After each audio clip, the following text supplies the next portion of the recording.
वंदे मातरम। ये set ALP का है।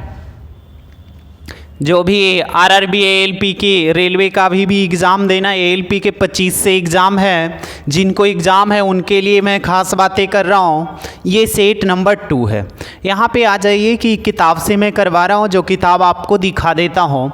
ये स्पार्क का किताब है, आरआरबी एएलपी का। एएलपी इसमें टोटल 50 सेट दिया गया है। तब 50 सेट है, तो आज जो मैं करवा रहा हूँ ये दूसरा सेट करवा रहा हूँ, सेट नंबर 2 का। ये सेट नंबर 2 यहाँ देख लीजिए, ये बड़ा कर देते हैं। ये किताब अगर आप खरीदते हैं ना, तो इसमें जीके जीएस का रहेगा, लेकिन मॉडल सेट ऊपर जीके जीएस का दिया हुआ रहेगा। ये मॉडल सेट प्रैक्टिस 1 मैं करवा दिया हूँ, प्रैक्टिस सेट 1 करवा दिया हूँ। आज जो मैं करवा रहा हूँ ये मॉडल सेट 2 करवा रहा हूँ, मॉडल प्रैक्टिस सेट 2। यानी पेज नंबर में आप खोजिएगा तो P6, पेज नंबर P6। चलिए आगे बातें करते हैं, क्वेश्चन पे अब आ जाइए। क्वेश्चन देखिएगा, ये 41 से है। 41 से थोड़ी केयर कीजिएगा। यहाँ क्या कह रहा है? कह रहा है जब वस्तु के मूल्य में 30% की वृद्धि और 20% कमी हो जाता है तो कुल बिक्री में इसका प्रतिशत प्रभाव क्या होगा। तो आप बता दीजिए कि पहले एक में 30% की वृद्धि और एक में 20% की कमी। तो एक वृद्धि कमी के लिए आपने फार्मूला पढ़े हैं, x minus by minus x by बटा कितना 100, आपने ये पढ़े हैं। तो इसको आपने x मान लीजिए, 30 को आप x मान लीजिए और इसको बाई मान लीजिए। अब सब यहाँ पे मान पुट कर दीजिए, बस और कुछ नहीं करना है। तो x की वैल्यू 30 रख दिए, यहाँ 20 रख दिए, माइनस 30 गुने 20 बटा कितना 100। चलिए अब कटता है तो संख्या काट लीजिए। तो देख रहे हैं डबल जीरो से डबल जीरो खत्म, 30 में से 20 जाता 10 में से यहाँ 6 जाता, 4% का लाभ होता। तो 4% का लाभ, यानी उत्तर आप ए लगाइएगा। चलिए आगे बढ़ते हैं दूसरी क्वेश्चन पे। बिना समय बर्बाद किए मैं बातें कर रहा हूँ।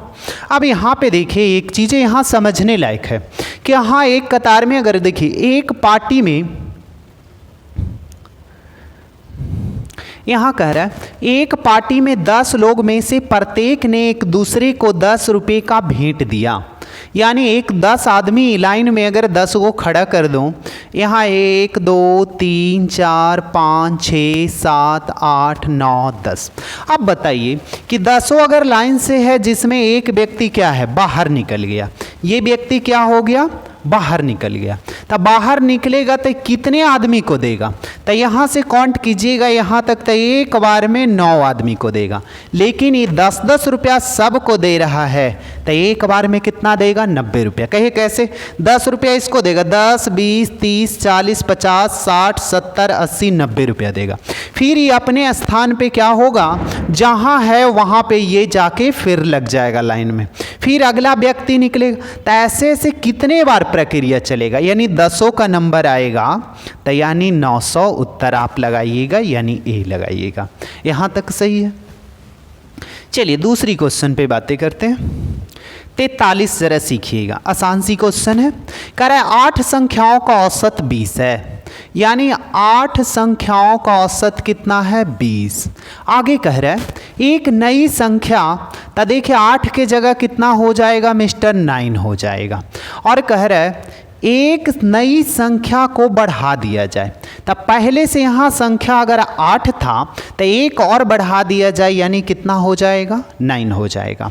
अब कह रहा है औसत 10% बढ़ जाए। तो यहाँ पता ही नहीं लगता है कि संख्या किसको कह रहे हैं, औसत। यहाँ संख्या कह रहा है, तो पहले 8 था जो 9, औसत यानी औसत यहाँ 20 का 10% कितना होगा, तो डबल जीरो निकाल दीजिएगा, यानी 2। तो पहले 20 था, 2 बढ़ गया, यानी 22। और यहीं का तो पूछ रहा है। लेकिन अगर आप लिख के बनाना चाहिएगा तो लिख के बनाइए, लिख के बनाइएगा तो देखिएगा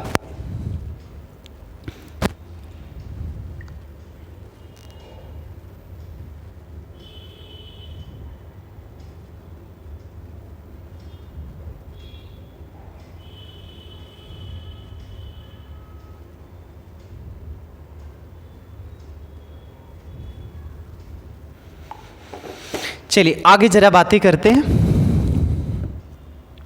कह रहे 8 संख्याओं का औसत कितना है? 8 संख्याओं का औसत 20 है। आगे कह रहे एक नई संख्या और बढ़ा दिया जाए तो 8 की जगह 9।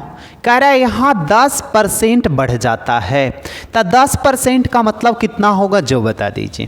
तो 20 का 10% 2 यानी औसत कितना 22। यहीं एक का पूछ रहा है ना, वाट लिखे हैं कि कितना होगा। अब हल करने के लिए आप बताइए कि 9 आदमी है तो 22 रुपया पड़ रहा है। यहाँ कह रहा है 8 आदमी, तो अब 22 मान लीजिए। कैलकुलेशन ऐसे कर लीजिए या तो देख रहे हैं 2 की कम यानी 8 दूनी 16, एक के में तो बांटना है यानी 16 22 कितना 38, यानी 38 कहीं उत्तर आ रहा है तो आप पी लगा दीजिए। चलिए आगे बढ़िए। चलिए 44 देखिएगा, मैं आसान सी तरीके से आपको बता देता हूं कि समझ आ जाएगा। कह रहा है यदि किसी निश्चित समय में 4.5% ब्याज दर से 1200 रुपये का साधारण ब्याज। यहाँ क्वेश्चन कह रहा है ना कि एक निश्चित समय यानी जितना समय के लिए आप ब्याज पे लिए हैं उतने समय के लिए मैं भी लिया हूँ, लेकिन क्वेश्चन कह रहा है ना कि आप 4.5% पे 1200 रुपये लिए हैं, हम 4.5% पे 1800 रुपये लिए हैं, तो कह रहे हैं कि ब्याज हम दोनों में कितना अंतर है। यहाँ क्वेश्चन कह रहा है कि ब्याज का अंतर है 135। कितना 135। और यहाँ देखिए ये अब देखिए पैसा आपसे हम कितना ज़्यादा लिए हैं, आप 1200 लिए हैं, हम लिए हैं कितना 1800 यानी 600 ज़्यादा लिए हैं। तो 600 का 4.5% आप निकाल दीजिए। 600 का 4.5% कितना हो। परसेंट के लिए 00 को आप काट दीजिए, 00 ख़त्म, गुना कर दीजिए 1 0 के लिए 2 5 यानी 9 तिया 27।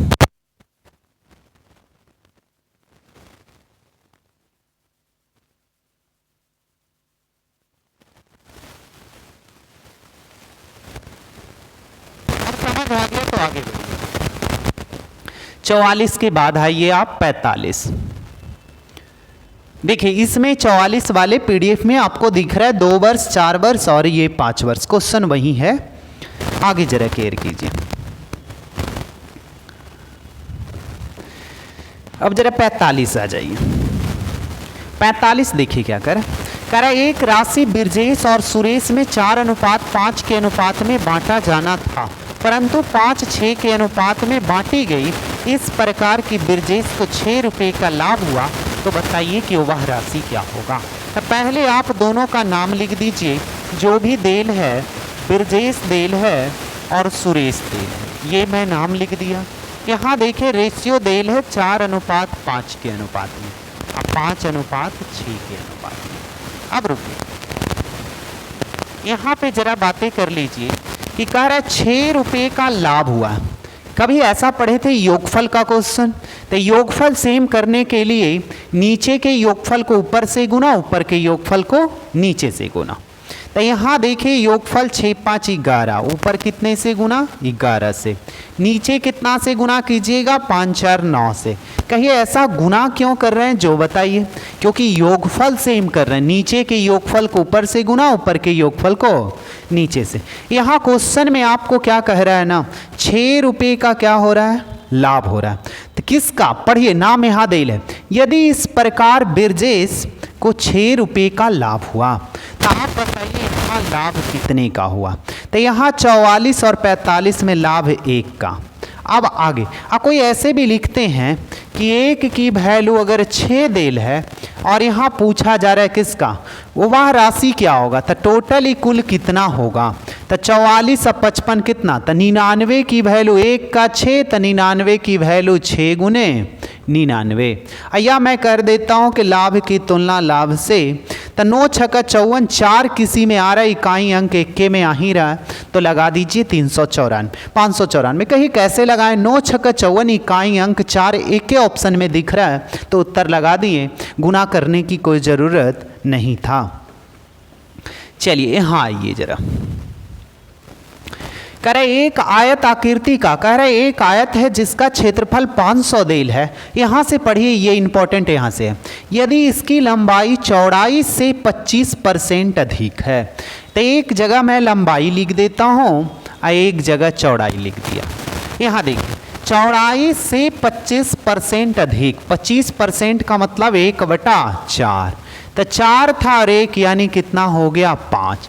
एक से मानना है तो मान लीजिए, नहीं मानना है रहने दीजिए, कोई फर्क नहीं पड़ता।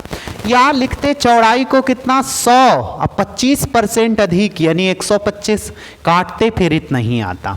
आयत का क्षेत्रफल देल है कितना 500, तो आयत का क्षेत्रफल एल गुना बी, तो 520 एक्स स्क्वायर। अब देखिए यहाँ काटिए, कटता है तो काट दीजिए। 20 से यहाँ 25 बार में x की वैल्यू 5।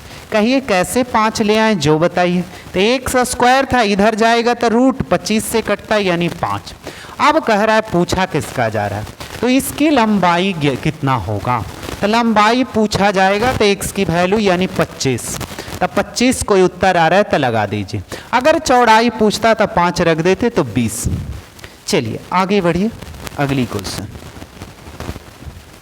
चलिए ये भी क्वेश्चन बहुत अच्छा है जो सीखने लायक है। अगर आप देखिए, करें किसी लंबवृत्तीय बेलन के आधार की त्रिज्या आधी कर दी जाए तो उसकी ऊंचाई कह रहा है परिवर्तन ना किया जाए तो मूल बेलन और कह रहा है लघु बेलन का, यानी कह रहा है बड़ा बेलन और कह रहा है छोटे बेलन का आयतन का अनुपात क्या होगा। तो देखिए बेलन का आयतन बड़ा हो या छोटा हो, फार्मूले में तो पाई आर स्क्वायर एच, यहाँ भी पाई आर स्क्वायर एच हो जाता। अब क्वेश्चन पढ़िए, लेकिन रुकिए एक चीज़ मैं समझाने के लिए इसको फिगर भी बना देता हूँ कि आपको समझ आ जाए कि यहाँ बनाया कैसे जा रहा है। एक मैं ये बेलन बना दिया और एक मैं छोटा बेलन बना दिया, जो एक छोटा बना दिया। लेकिन यहाँ समझाना ये था कि दोनों की ऊंचाई क्या है, सेम है, ऊंचाई सेम है। आगे पढ़िए, करे त्रिज्या आधी कर दिया जाए। तो आप बताइए कि अगर इसकी त्रिज्या अगर 1 हो तो इसकी त्रिज्या 2 होगा, तब ना बड़ा वाला के बड़ा त्रिज्या होगा, छोटा वाला का छोटा त्रिज्या होगा, ये भी मुझे पता है। अब यहाँ कह रहा है कि त्रिज्या आधी, कहिए बहुत सारे गलती यहाँ क्या करते हैं ना कि इसको एक मान लेते हैं और इसको आधा 1/2 कर देते, तो कैलकुलेशन वैसे हार्ड हो जाता है।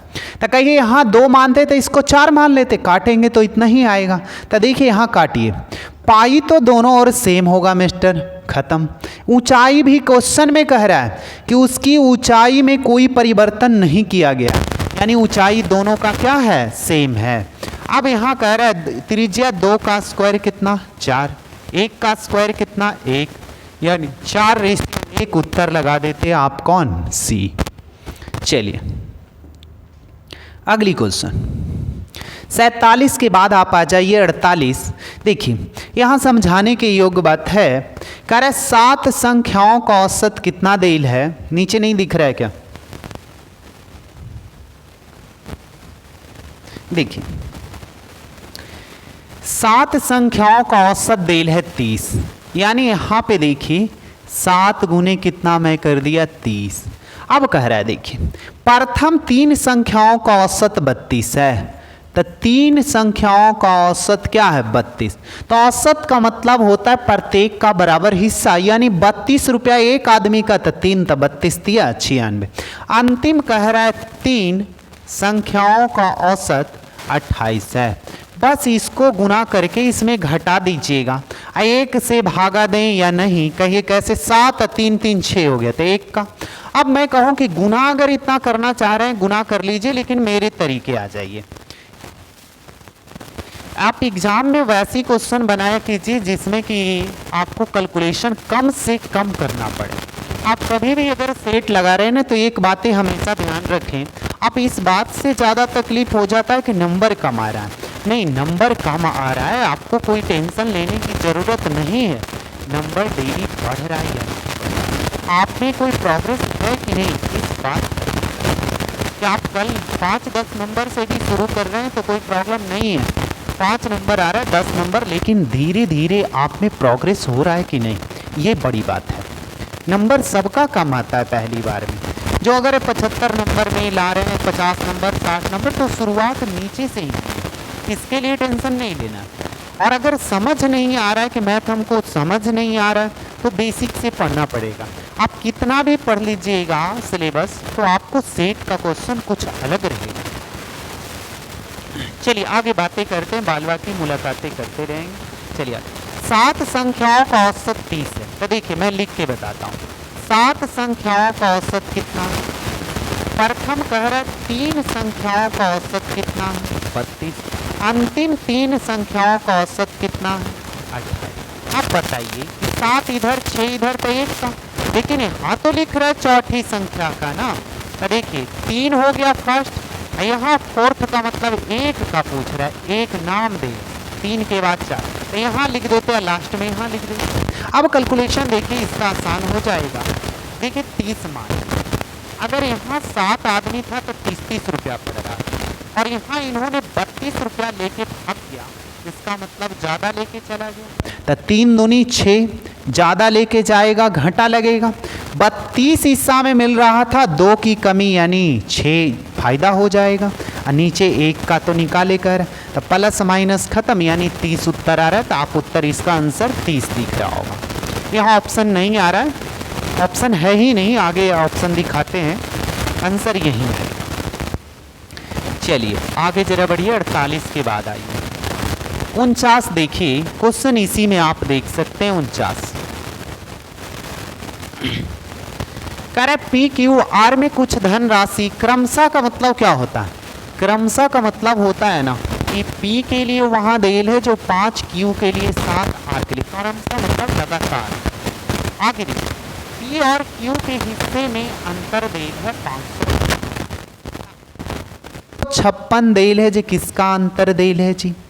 पी और क्यू का। तो यहाँ देखिए पी क्यू में अंतर कितने का? 2 का।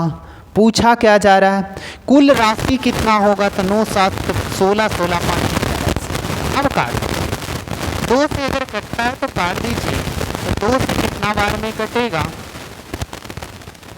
यानी 8 इकाई 8 इकाई अंक 8 कहीं उत्तर आ रहा है, तो आप ये उत्तर लगा दीजिए। लेकिन मैं कहूँ कि आप इसको ऐसे बनाते हैं, अंतर देल है जी, कितना देल है? 556। किसका? 2 का अंतर देल है 556, तो आप 1 का निकाल लेते हैं, तो 556 बटा कितना कर देते हैं? 2। अब कुल पूछा जा रहा है, तो यहाँ एक ऐसे, तो यहाँ भी एक ऐसे, वही प्रोसेस करते हैं। तो हमने डायरेक्ट इसको लिखना जानते हैं। चलिए आगे बढ़े। चलिए ये कैलकुलेशन का क्वेश्चन है, कैलकुलेशन मैं इसी में कर दूं तो कोई दिक्कत ना है। देखिए कह रहे यहाँ भाट का मतलब x मान लीजिए, तो x का देल कितना है? 35%। यहाँ घटाइए, तो यानी 18 में से 9 गया 9, यानी 189। अब यहाँ पे परसेंट के लिए क्या कीजिएगा, थोड़ा ध्यान दीजिए।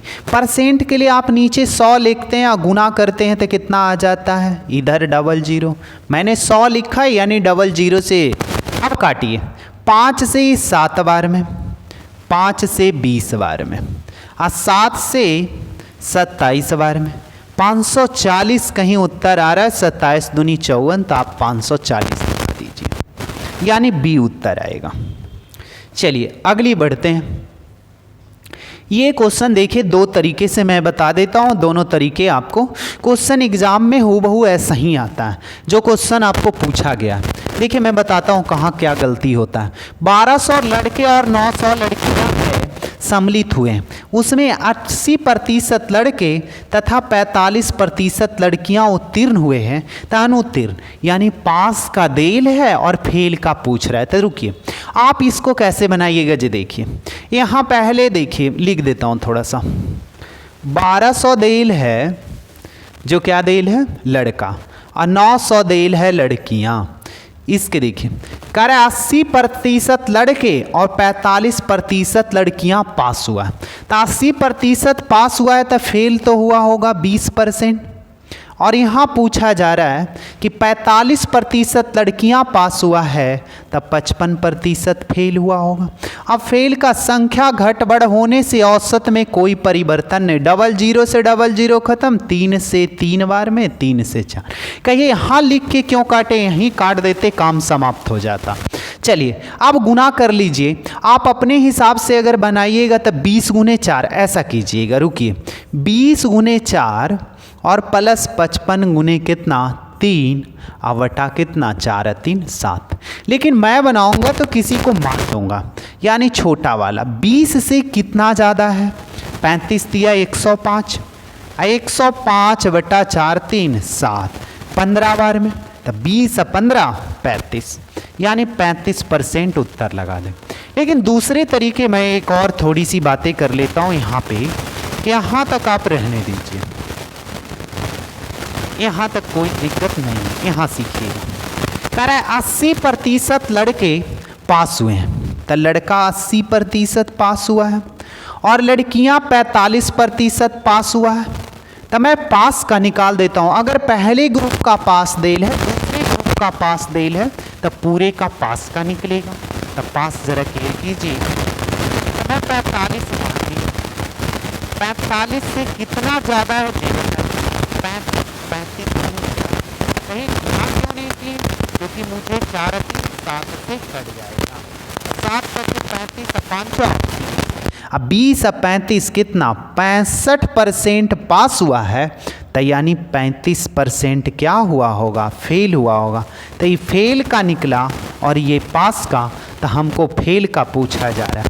तो डायरेक्ट अब कहीं इतना लिखने दिए तो यही क्यों ना बना ली। तो अब ये चीज़ें सिखाना इसलिए हमें पड़ रहा था कि इतना आप लिख के बनाते हैं तो सिर्फ आपको नंबर आ, आप एग्जाम में पास होने के लिए नहीं बनाते। पास होने के लिए आपको जितना कम से कम लिखिए उतना ज़्यादा बेहतर आपके लिए होगा। 00 यहीं काट देते 3 से 4 बार में और 3 से 3 बार में, यहाँ तक सही। अब 80% 80 45 यानी मान लेते, तो मानना क्या है, वो तो फिक्स सही है। कितना ज़्यादा, 45 से 35 ज़्यादा। अब 35 गुने 4 कर देते, तो 35 गुने 4। अगर थोड़ी बहुत हेल्प लेना है तो ले सकते हैं। और 4 3 7 से काट दी यानी 20, तो 45 और 20 65। अगर पास हुआ तो फेल का पूछेगा, तो 35। तो यानी कम से कम लिखने का आप प्रयास कीजिए। चलिए आगे देखिए, इस क्वेश्चन पे मैं बातें करता हूँ। देखिए कह रहा है कितने प्रतिशत का लाभ हुआ। तो लाभ पूछ रहा है, यानी कम में खरीदा होगा और ज़्यादा में बेच रहा होगा। तो कम वाला ये तो 20 देल है और ये 25 देल है, यानी 20 में खरीदा है 25 में बेच रहा है। तो बताइए कितने का डिफरेंस, 5 का। तो 100 बनाने के लिए यहाँ 5 से यानी 25%। तो एग्ज़ाम के तरीके आपको लगाना होगा कि इस चीज़ के लिख के जो बनाइएगा। जो देखिए CP अगर 20 देल है, SP कहीं आपको पता कैसे लग गया, क्योंकि साफ साफ लिख रहा है कि लाभ कितना होगा। तो लाभ का मतलब कम का देल होगा क्रयमूल्य। अब देखिए काटना है, काट भी देते, 20 नीचे, लाभ हो रहा है 20 की चीज़ें 25 में, क्रयमूल्य पूछा जा रहा है 100 से, यानी फिर भी हल कीजिएगा 25%। चलिए आगे बढ़िए, अगली क्वेश्चन पे बातें करते हैं। अब इसका देखिए 3 चीज़ें इसमें आता है। एक सौरबाई का मध्य समानुपाती। तो मध्य समानुपाती का आपकी फार्मूला जो होता है √A गुना B होता है। एक तृतीय दिया हुआ रहता है, तृतीय समानुपाती B² A होता है। एक चतुर्थ समानुपाती पूछा जाता है B गुना C/A होता है। ये B² A, B Guna C/A। लेकिन यहाँ सिर्फ एक पूछ रहा है तो उत्तर आप A लगा दीजिए, √x + x × y। चलिए 53 के बाद आइए 54। करे किसी, हाँ यहाँ देखिए बहुत बड़ा क्वेश्चन देखने में लग रहा है, लेकिन इतना बड़ा है नहीं कि जितना बड़ा आपको ये दिखा रहे हैं। ऑप्शन दिखा देंगे, अभी के लिए क्वेश्चन देख लीजिए। क्वेश्चन ही ना दिखेगा तो कैसे बनाइएगा। देखिए मैं पढ़ता हूँ। आपने कभी ऐसा गाय मुर्गा पढ़े होंगे। तो गाय निकाला जा रहा था, गाय निकालने कह रहा था, मुर्गा मान लेते थे, मुर्गा निकालने कह रहा था तो गाय मान लेते थे। तो यहाँ क्वेश्चन पढ़ता हूँ। कि अगर काम पे आएगा तो 8 रुपया मिलता था और काम पे नहीं आने पे 2 रुपया ऐसे दंड के रूप में देना पड़ता था। अब कह रहा है ना कि उसने कितने दिन काम पर नहीं आया, तो काम पर अगर नहीं आया तो हम निकालेंगे काम पे आया। अगर काम पे ये आदमी आता तो 8 रुपया पर डे होता तो 30 दिन में इसको कितना मिलता, 8 तिया 24, 240 रुपया मिलता काम पे अगर आता तब। लेकिन यहाँ कह रहा है 140 रुपया प्राप्त हुआ। आप बताइए कि भी कह रहा है प्लस यानी मिलता, यहाँ भी तो अंतर कितने का, कहिए अंतर क्यों कर रहे हैं। तो पैर जब भी निकालते थे गाय मुर्गा में तो अंतर करके ही निकालते थे, तो वहाँ गाय का 4 पैर मुर्गा के 2 पैर में अंतर। तो यहाँ देखिए 8 और 2 में अंतर कितने का, 10 का। कहिए 8 और 2 में अंतर तो 6 का होगा। अब यहाँ पे सीख लीजिए थोड़ी सी, मैं रफ कर देता हूँ। यहाँ 8 रुपया मिलता है और नहीं आने पे 2 रुपया काट लिया जाता, तो अंतर करेंगे तो माइनस माइनस क्या हो जाएगा, प्लस, यानी जुड़ जाएगा। यहाँ तक सही है। चलिए अब कैलकुलेशन कीजिए। तो यहाँ देख रहे हैं 240 यानी 40 से 100 बटा यानी 10 दिन काम पर इन्होंने नहीं आया। तो उत्तर कौन लगाइएगा, बी लगाइएगा। अगर ऑप्शन नहीं दिख रहा है तो देखने में क्वेश्चन बहुत बड़ा था लेकिन बन बहुत आसानी से रहा था। चलिए आगे बढ़िए। 55 आई। 55 सबसे फर्स्ट क्वेश्चन यही बताएं कि एक आयत की लंबाई में 40% बढ़ जाए और 20% कम जाए। तो अगर बढ़ जाएगा तो x प्लस कितना by, sorry x minus by minus x by बटा 100। यही फार्मूला एक को आप x मान लीजिए और एक को बाई मान लीजिए, काम समाप्त हो जाएगा। पहली क्वेश्चन इसी टाइप का था। 55 के बाद आप आ जाइए 72। 55 के बाद एक क्वेश्चन 71 छूट गया है जो पीडीएफ नहीं लगा लेकिन आंसर आपको दिख रहा है, तो इस पे मैं बातें लास्ट में कर दूंगा। क्वेश्चन कोई एक भी क्वेश्चन मैं छोड़ूंगा नहीं, इसे अच्छे से मैं बता देता हूँ। थोड़ा क्वेश्चन ज्योमेट्री मुझे बहुत अच्छा लगता है बनाना और ज्योमेट्री मुझे बहुत पसंद भी है। अब देखिए समझाएंगे तो समझ भी आ जाएगा, ऐसा नहीं कि नहीं आएगा, सीखिएगा। पहले एक त्रिभुज ABC है जो कह रहा है परिकेंद्र O है, यानी O केंद्र देल है। तो एक आप पहले सर्कल बना दीजिए, जैसा भी सर्कल, अच्छा गोल नहीं हुआ, चलिए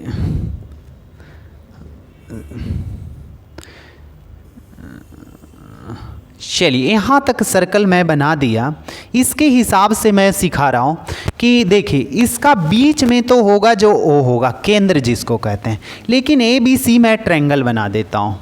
यहाँ देखिए ABC एक ट्रायंगल मैंने बना दिया, ABC एक ट्रायंगल बीच में कर देते हैं यहाँ पे कि मुझे देखने में थोड़ी सी अच्छा हो जाए, क्योंकि यानी केंद्र अगर बीच में मान लेता हूँ यहाँ पे। चलिए पढ़िए, करेक्ट। अब नाम दे देता हूँ, पहले एक लाइन मैंने पढ़ा और इसका नाम फिक्स कर देता हूँ।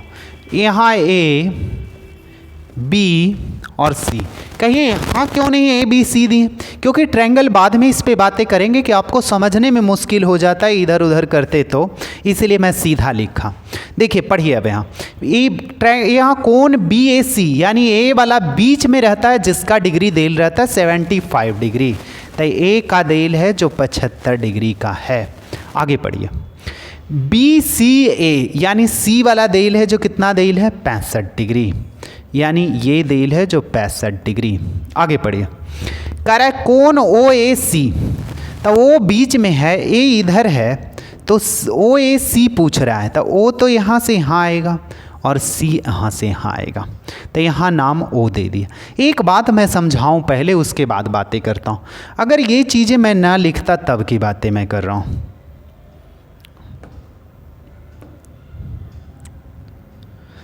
डिलीट हो गया लगता है, चलिए फिर से मैं बता देता हूँ। चलिए एक सर्कल मैं पहले बना देता हूँ जैसा भी हो, और इसमें एक ट्रायंगल भी बना देता हूँ।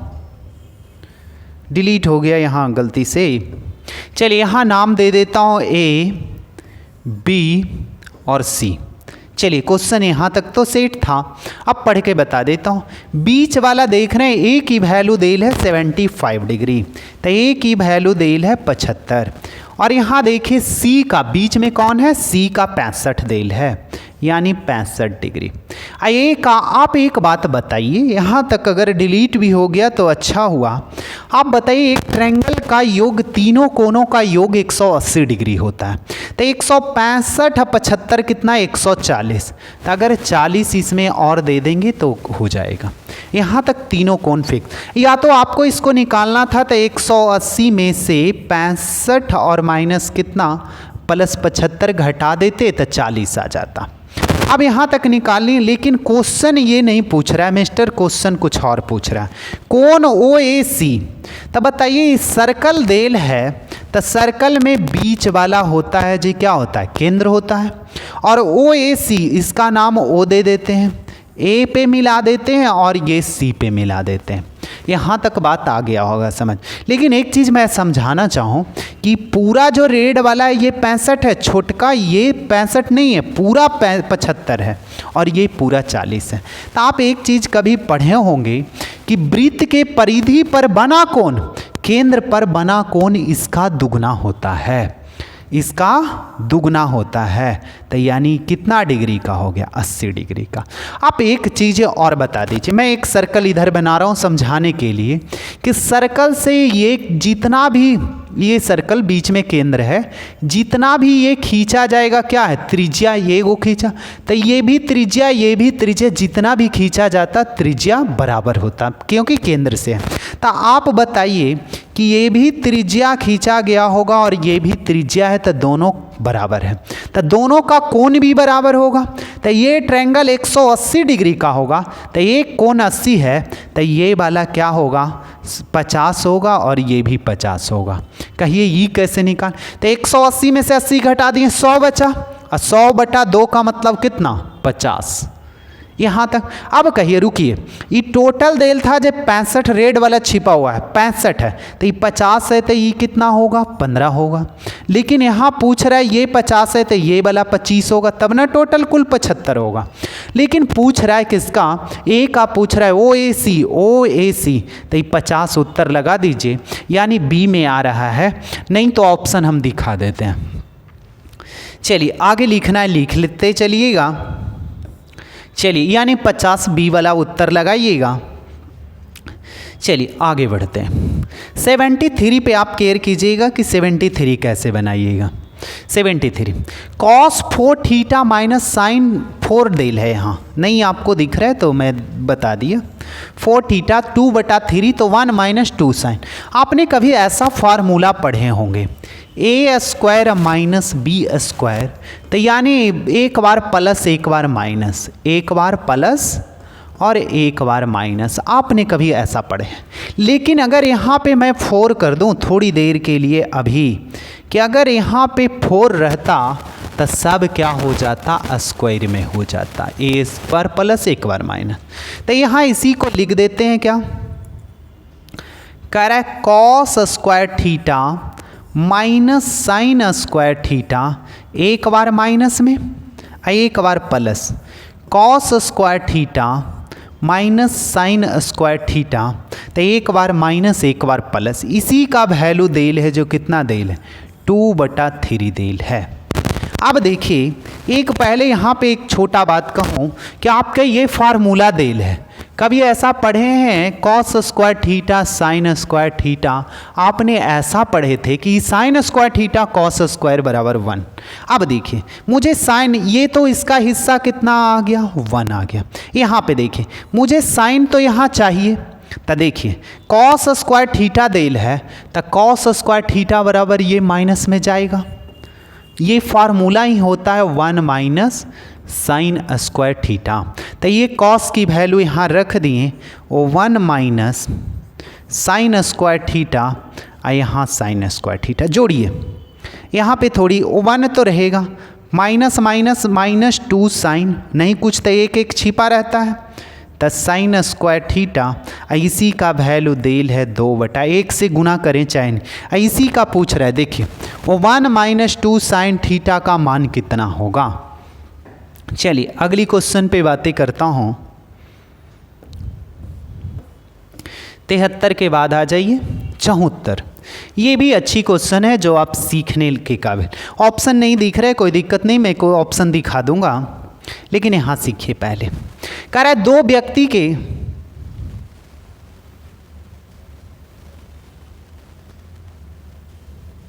चलिए देखिए,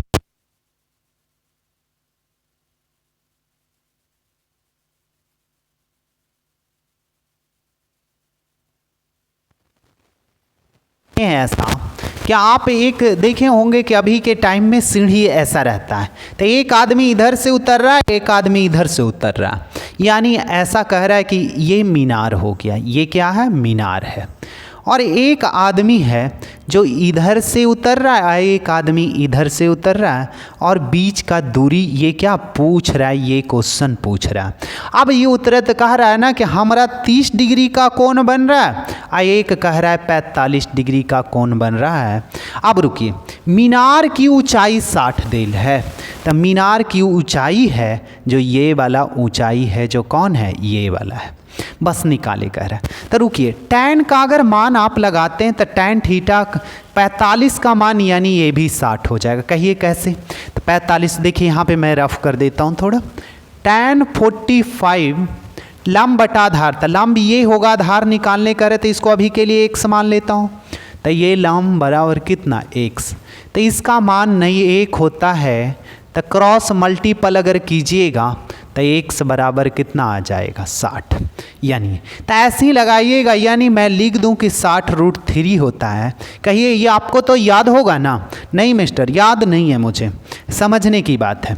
tan 30 का मान कितना होता है जी बताइए? tan 30 डिग्री, tan थीटा बराबर लंब बटा आधार, तो 60 डेल है, आधार मुझे नहीं, तो ये 1√3 होता है।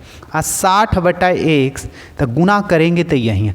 अब जोड़िएगा, इतना लाने के बाद भी ना आपका आंसर नहीं आएगा। कहिए कैसे आंसर दे रहे हैं? 60 + √3 + 1, 60 + √3 + 2, तो 60 जोड़िए, दोनों का कॉमन ले लीजिए, तो 60 हो गया। अब यहाँ देखिए 60√3 का मतलब कितना आ गया? 1√3। यहाँ 60 का मतलब कितना आ गया? +1, यानी 60 डेल है √3 + 1, यानी उत्तर कौन लगाएंगे? ए लगाएंगे। अगर ऑप्शन नहीं दिख रहा है तो देखिए मैं दिखा देता हूँ आपको। ऑप्शन ये डेल है ए, जो ए में उत्तर आ रहा है 60 + √3 + 1, यानी उत्तर ए सही होगा। चलिए अगली क्वेश्चन 75 पे बातें करते हैं। 75 भी अच्छी क्वेश्चन है। देखिए इसको नहीं कुछ कीजिएगा ना तो क्रॉस मल्टीपल कर दीजिए। कहिए कैसे? तो ए बी हो जाएगा, ए बी बराबर कितना? 1। एक क्वेश्चन एक पार्ट ये देल है, एक पार्ट ये देल है, इसका वैल्यू पूछा जा रहा है कि कितना होगा। तो आपको फार्मूला ए क्यू बी क्यू का तो फार्मूला पता होगा। क्वेश्चन मैं थोड़ी सी ऊपर करता हूँ। ए क्यू बी क्यू का फार्मूला अगर नहीं भी रहे तो कोई दिक्कत नहीं है, देखिए मैं लिख देता हूँ। ए + बी का क्यू, ए + बी का क्यू -3ab इंटू ए + बी होता है इसका। और प्लस में 2 डेल है तो यहाँ पे 2 रख दीजिएगा या बाद में रखिएगा। मैं कलर चेंज कर दूँ कि आपको दिख जाए कि यहाँ +2 हो जाएगा। अब देखिए ए क्यू बी क्यू, तो √3 का क्यू कितना होता है? 3√3 होता है। नहीं तो देखिए Q का मतलब हो गया √3 को 3 बार गुना कीजिएगा, √3 गुने √3 गुने कितना? √3, यानी 3√3 9 हो जाएगा। 9 का 3 है, एगो 3√3। अब देखिए 3 ए बी के जगह कितना डेल है? ए बी को क्रॉस करके 1 लाए थे, तो 3 गुना 1 3, ए बी के जगह डेल है कितना? √3। अब प्लस में ये 2 डेल है, ये 2 को लिख दिए 2 ब्रैकेट से बाहर, यानी इसकी कैलकुलेशन प्लस माइनस खत्म, यानी उत्तर आप ए लगाइएगा जो 2 लगाइएगा। यहाँ तक सही है। चलिए बाल बाकी अगली मुलाकातें अगले शिफ्ट में होगी। कहिएगा 25 के एग्ज़ाम है और आप बताइए कि एक गो करवाइएगा, तब 50 सेट तो आप करवा ही नहीं पाइएगा। और इस पर काम करेंगे कि डेली 3 से 4 सेट मैं डेली अपलोड इस पर कर दूँगा।